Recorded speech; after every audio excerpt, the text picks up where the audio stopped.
Quiero que piense en algo antes de que empiece este vídeo.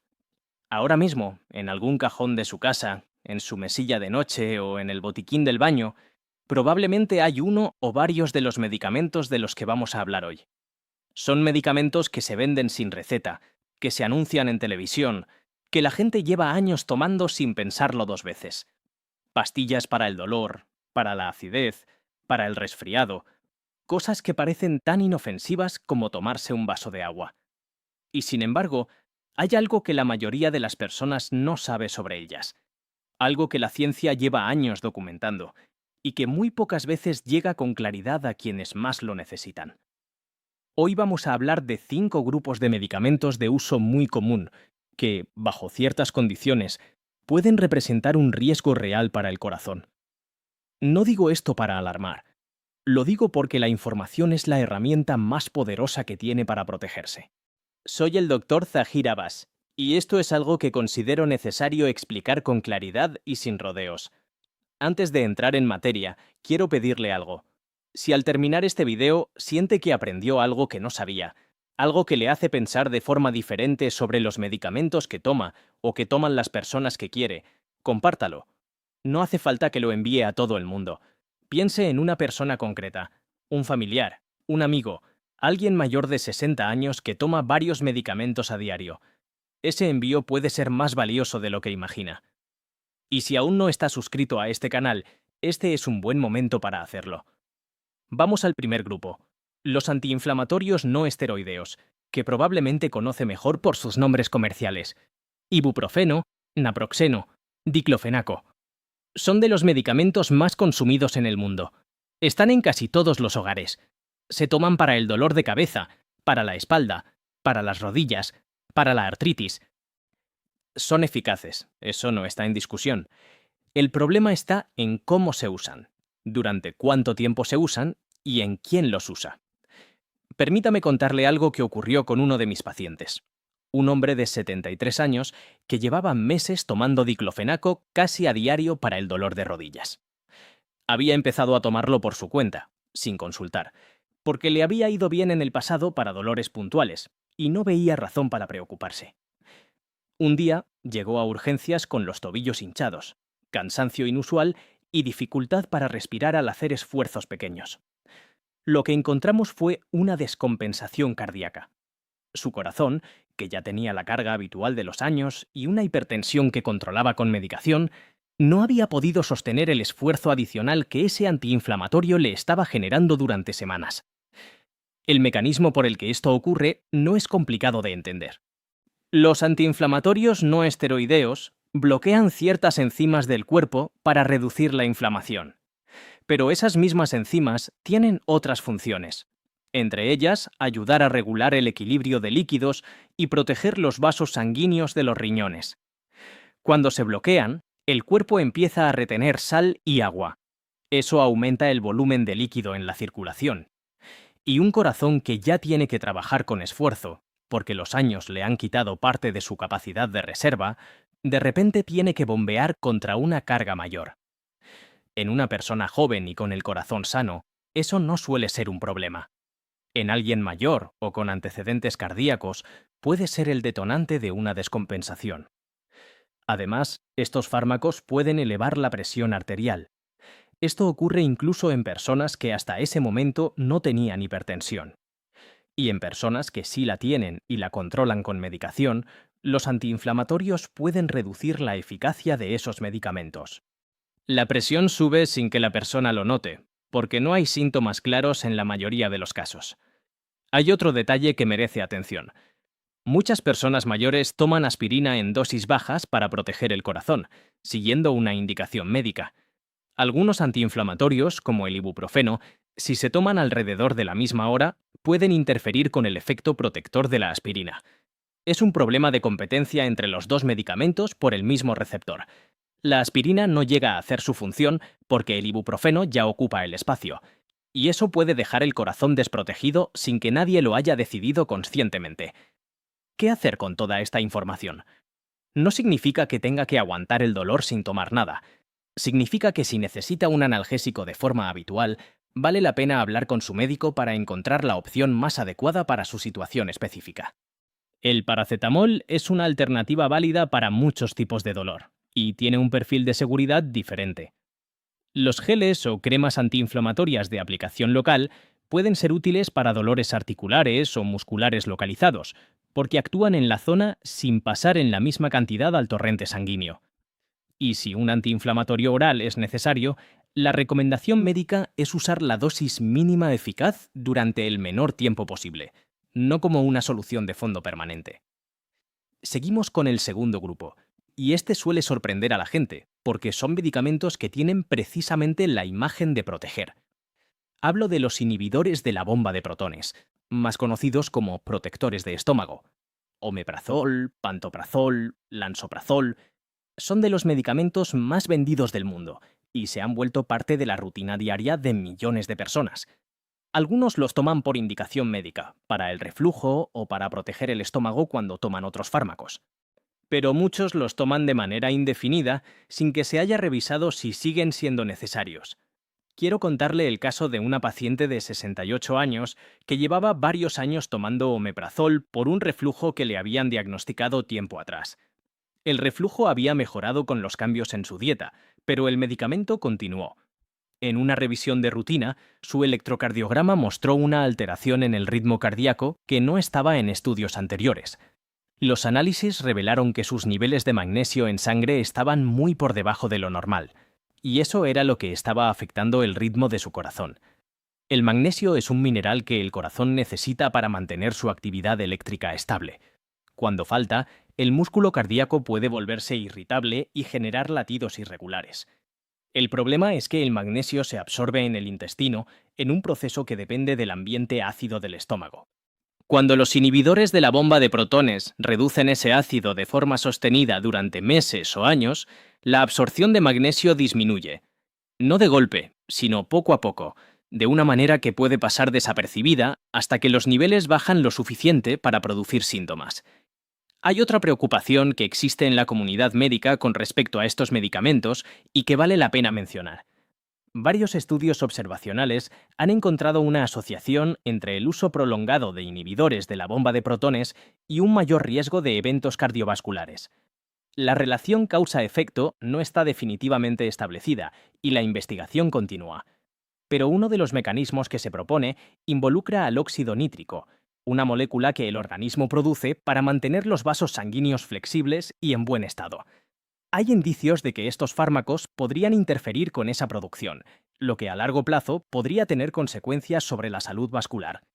También existe una interacción relevante con ciertos medicamentos anticoagulantes y antiagregantes, que se usan después de un infarto o de la colocación de un stent.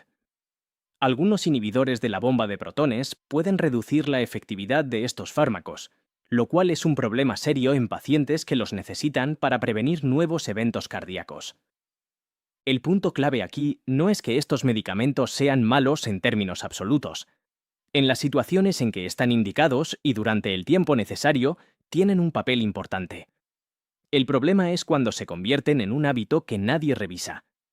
Si lleva más de unos meses tomando un inhibidor de la bomba de protones, es una conversación pendiente con su médico. Preguntas como si sigue siendo necesaria la dosis actual, si podría reducirse o si hay alternativas, son preguntas legítimas que usted tiene todo el derecho a hacer. Y si se concluye que el uso crónico es necesario, monitorizar los niveles de magnesio periódicamente es una medida de precaución sensata. Vamos al tercer grupo. Este es el que más sorprende a la gente porque estamos hablando de algo tan cotidiano como un remedio para el resfriado. Los descongestionantes orales, los que contienen pseudoefedrina o fenilefrina. Son los que se toman cuando la nariz está tan tapada que no se puede respirar ni dormir. Se venden en farmacias sin receta, a menudo en combinación con otros ingredientes, en presentaciones que dicen aliviar todos los síntomas del resfriado a la vez. Déjeme contarle lo que le ocurrió a una paciente de 75 años que atendí. Tenía un resfriado fuerte y fue a la farmacia a buscar algo para la congestión. Le recomendaron un antigripal que conocía, uno de esos que anuncian que alivian todo. Al día siguiente de tomarlo, su hijo la llevó al hospital porque tenía la cabeza a punto de explotar. el corazón acelerado y la presión arterial en niveles peligrosamente altos. Ella tenía hipertensión controlada con medicación, pero ese dato no lo leyó en el prospecto, ni se lo preguntaron en la farmacia. El problema con estos descongestionantes es que actúan como vasoconstrictores. Eso quiere decir que estrechan los vasos sanguíneos para reducir la inflamación de la mucosa nasal y permitir respirar mejor. Pero ese efecto vasoconstrictor no se limita a la nariz. El medicamento entra en el torrente sanguíneo y actúa en todo el cuerpo. Cuando los vasos sanguíneos de todo el organismo se estrechan, el corazón tiene que bombear contra una resistencia mayor. Eso eleva la presión arterial.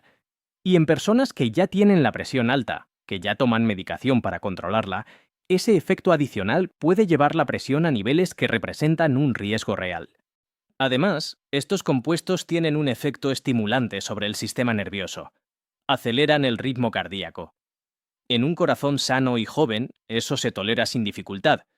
En un corazón que ya tiene décadas de trabajo encima, o que tiene alguna condición subyacente, esa aceleración puede desencadenar arritmias o empeorar una situación que hasta ese momento estaba estable. La alternativa más segura para la congestión nasal, especialmente en personas mayores o con condiciones cardiovasculares, son los lavados nasales con solución salina, los aerosoles nasales de corticoides que actúan localmente sin pasar a la circulación general o simplemente el vapor de agua caliente. Son opciones menos inmediatas que el descongestionante oral, pero considerablemente más seguras para el corazón. Si usted tiene más de 60 años, tiene hipertensión o cualquier antecedente cardíaco, lea siempre el prospecto de cualquier remedio para el resfriado antes de tomarlo. Y si hay dudas, pregunte al farmacéutico o a su médico antes de comprar. Sigamos. El cuarto grupo son ciertos antidepresivos de una generación anterior que todavía se usan hoy en día, no siempre para la depresión, sino también para el dolor crónico y otras condiciones. Los antidepresivos tricíclicos, nombres como amitriptilina o imipramina, son fármacos que llevan décadas en el mercado y que en su tiempo representaron un avance importante, pero con los años se ha acumulado evidencia sobre sus efectos en el sistema cardiovascular, que es importante conocer. Un paciente de 78 años, con dolor neuropático en los pies, consecuencia de su diabetes, recibió una prescripción de amitriptilina en dosis baja para el control del dolor. Le ayudó con la incomodidad nocturna, pero empezó a notar que al levantarse de la silla o de la cama, se mareaba de manera importante. Un día se cayó al intentar ir al baño por la noche. La caída le costó una fractura de cadera. El mareo era una consecuencia directa del efecto que ese medicamento tenía sobre su presión arterial al cambiar de posición. Un efecto que tiene nombre médico: hipotensión ortostática. La presión cae bruscamente cuando la persona pasa de estar tumbada o sentada a estar de pie, y el cerebro no recibe suficiente sangre por un momento. Pero ese no es el único efecto cardiovascular que tienen estos medicamentos. También pueden acelerar el ritmo cardíaco de manera persistente, incluso en reposo. Y lo que genera mayor preocupación desde el punto de vista cardiológico es que pueden alterar la conducción eléctrica del corazón. Esto se refleja en el electrocardiograma como un alargamiento de ciertos intervalos. Cuando la conducción eléctrica del corazón se enlentece o se altera, aumenta el riesgo de arritmias, incluidas algunas que pueden ser graves. Por estas razones, los antidepresivos tricíclicos ya no se consideran la primera línea de tratamiento para la depresión en personas mayores.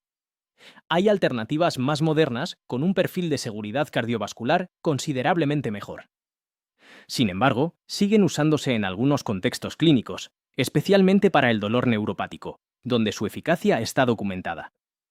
Si usted o alguien cercano está tomando uno de estos medicamentos, la conversación con el médico debe incluir preguntas sobre si se han explorado alternativas más seguras para el corazón, y si hay un seguimiento activo de la presión arterial y del ritmo cardíaco.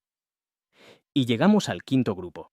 Este es probablemente el más debatido y el que más levanta cejas cuando se menciona, porque estamos hablando de algo que se asocia casi exclusivamente con la salud de los huesos. Los suplementos de calcio. Esas pastillas que millones de personas toman cada día pensando que están protegiendo su esqueleto de la osteoporosis. Durante muchos años, el mensaje fue claro y uniforme: tome calcio para tener huesos fuertes. Y ese mensaje caló. se convirtió en una recomendación que muchas personas adoptaron por su cuenta, sin necesidad de una prescripción médica, comprando suplementos de calcio en la farmacia o en la herboristería, como si fuera algo completamente inocuo. El problema surgió cuando empezaron a publicarse estudios que encontraban una asociación inesperada. Personas que tomaban suplementos de calcio en dosis altas mostraban en algunos de esos estudios un mayor riesgo de eventos cardiovasculares. La controversia científica existe. Los estudios no son todos concordantes, y para personas con osteoporosis diagnosticada y riesgo real de fractura, la ecuación beneficio-riesgo puede seguir siendo favorable. Pero hay algo en el mecanismo que vale la pena entender. Cuando el calcio se obtiene a través de los alimentos, como los lácteos, las verduras de hoja verde o las legumbres, se absorbe de forma gradual, y el organismo lo distribuye y lo utiliza de manera progresiva. Cuando se toma un suplemento concentrado, en forma de pastilla, especialmente en dosis altas, se produce un pico de calcio en sangre más elevado y más rápido. El cuerpo no siempre puede utilizar todo ese calcio de inmediato para los huesos, y hay evidencia de que ese exceso puede depositarse en las paredes de las arterias, contribuyendo a un proceso de calcificación vascular que endurece las arterias y puede facilitar la formación de placas. Ese proceso, mantenido a lo largo del tiempo, es uno de los factores que contribuyen a la enfermedad cardiovascular. El mensaje que quiero dejar claro es este: más no es siempre mejor. El calcio que su cuerpo necesita, obtenido de una dieta equilibrada, es el más seguro y el más efectivo. Si su médico ha evaluado su salud ósea y ha concluido que necesita un suplemento, esa es una decisión médica que tiene en cuenta su situación específica. Pero si usted está tomando calcio por su cuenta, en dosis altas, sin que nadie haya evaluado si realmente lo necesita, es el momento de hacer esa pregunta. ¿Cuánto calcio necesito realmente? ¿Puedo obtenerlo de la alimentación? Y si necesito un suplemento, ¿cuál es la dosis mínima adecuada para mi caso? Vamos a hacer una pausa aquí, porque quiero decirle algo importante antes de continuar. Todo lo que hemos hablado hasta ahora tiene un denominador común que me parece fundamental. Ninguno de estos medicamentos es intrínsecamente malo. Todos tienen razones de ser. Todos tienen situaciones en las que son la opción correcta. El problema no es el medicamento en sí. El problema es el uso sin supervisión, sin revisión, sin adaptar el tratamiento a cómo cambia el cuerpo con el tiempo. Un medicamento que era perfectamente adecuado para usted hace 10 años puede no serlo hoy, porque su corazón tiene 10 años más, porque sus riñones filtran de manera diferente, porque ahora toma otros medicamentos que pueden interactuar con aquel. Hay algo que puede hacer ahora mismo y que tiene un impacto real en su seguridad. Haga una lista de todo lo que toma: medicamentos con receta, medicamentos sin receta, suplementos vitamínicos, minerales, productos de herboristería. Todo. Y lleve esa lista a su próxima consulta médica. Pida que revisen esa lista con usted, que le expliquen para qué sirve cada cosa, si sigue siendo necesaria y si hay interacciones entre ellos que deban tenerse en cuenta. Esta conversación es uno de los pasos más concretos y más útiles que puede dar para cuidar su salud cardiovascular. No asuma que porque un médico le recetó algo hace años, ese tratamiento sigue siendo el óptimo hoy. Los tratamientos se revisan, se ajustan, se actualizan. Y si usted no pregunta, nadie va a revisar automáticamente lo que tomó hace 5 años. Su participación activa en su propio cuidado es irreemplazable. Hay un tema que está implícito en todo lo que hemos hablado y que quiero mencionar de forma explícita. El corazón no es un órgano aislado.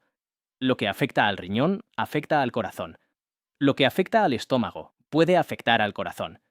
Lo que afecta al sistema eléctrico del cuerpo afecta al corazón. Es un sistema interconectado, y los medicamentos que tomamos para una parte del cuerpo no se quedan solo en esa parte. Viajan por la sangre, interactúan con receptores en distintos órganos y producen efectos que van más allá del síntoma que estamos intentando tratar. Esa es la razón por la que la automedicación, especialmente en personas mayores que ya toman varios medicamentos, es un terreno que requiere cuidado. No porque no deba tomarse nada sin ir al médico por cada pequeña molestia, sino porque la acumulación de sustancias en el organismo, sin un seguimiento coherente, puede generar situaciones que nadie previó, porque nadie tenía el cuadro completo. Si este vídeo le ha servido para entender algo que antes no tenía claro, si le ha dado un punto de partida para una conversación con su médico que aún no había tenido, entonces cumplió su objetivo. No pretendo que salga de aquí con miedo a sus medicamentos. Pretendo que salga con más preguntas que antes, y que esas preguntas las lleve a la consulta. El conocimiento no reemplaza al médico, pero un paciente informado que llega a la consulta con preguntas concretas consigue algo que un paciente pasivo no consigue: una atención más completa y más ajustada a su realidad. Soy el Dr. Zahir Abbas. Si tiene alguna duda, alguna experiencia relacionada con lo que hemos hablado hoy, o simplemente quiere compartir algo, los comentarios están abiertos y los leo. Cuídese mucho, cuide su corazón y nos vemos en el próximo vídeo.